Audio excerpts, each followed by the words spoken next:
Почитувани сограѓани, Зоран Заев и владата ќе кратат пензии.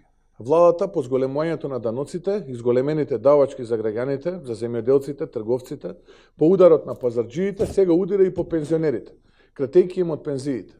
2 години се на власт и нема зголемување на пензии, нема растење.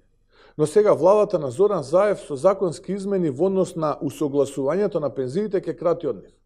Имено, согласно законот, секоја година на пензионерите им следува минимално законско усогласување, пошто пензиите растеа за одреден процент.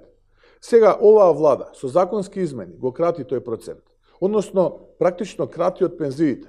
Пензиите повеќе нема да растат како последица на просечно нето исплатената плата за сите вработени во Република Македонија во висина од 50%. Со ова уште еднашка се потврдува шарената лага на Зоран Заев и оваа влада за реформи во економијата и воведување на така наречената минимална нето исплатена плата за вработен, бидејќи гледаме дека буџетот не може да го следи исплатувањето на пензиите во Република Македонија. Тоа сега се укинува и се анулира. Така се крати од пензиите, а се работи за 300.000 граѓани на нашата земја кои ќе бидат оштетени. Кратењето на пензиите е врвот на неспособноста на владата.